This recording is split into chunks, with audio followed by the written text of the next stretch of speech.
brother. He used to be on the USS Ronald Reagan, and he worked for the IT department on the ship.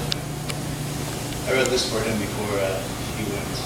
The woman who kissed her love off the war. Inside, wind from clouds and near, silk pollution in your lament's fair.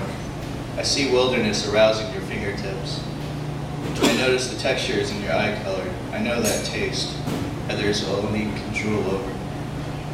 Feel into the oceans crashing onto your lips. Feel a gripping tingle on your hips. I see you know pleasure now. I see you are lost in this kiss, or you should be by now. A sweet, subtle blade piercing the tongue. Eyes closed and in heaven's gate one. The strong magnetic pound by the sun. I must watch you go now, my love. I will miss you, dear. And if you never come back, know this. You are my only one. You are my only one.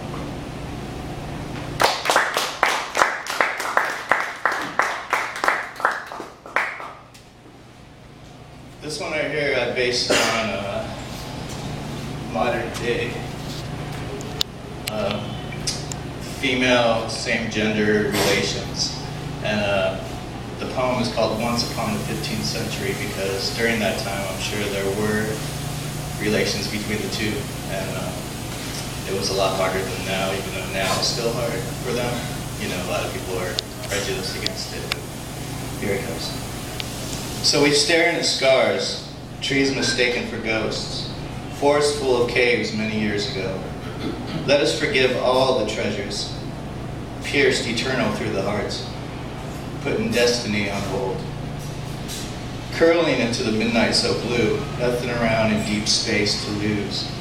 Trees mistaken for ghosts, putting destiny on hold. Many years, centuries ago, two women fell so deeply in love, found that the public would crucify them, together the two in the cemetery.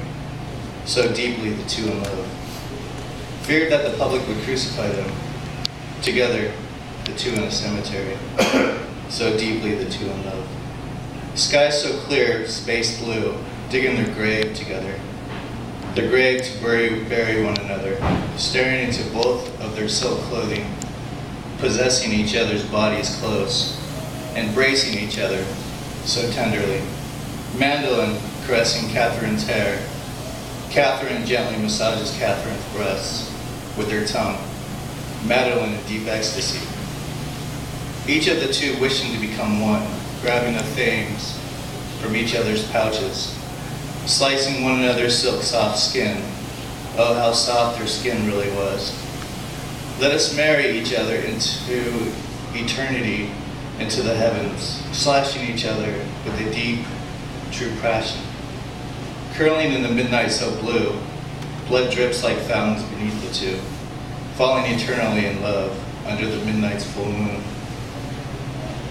The two leave their bodies, black and white spirits appear circling the pit of the grave, brushing the earth into the hole, filling it incomplete. Leaving the figures of sin, for a soul has no gender. The two enter the heavens. Tombstone above them says, Mrs. and Mrs. Starlight Moon. Rest in peace. Married one as eternally, together as one.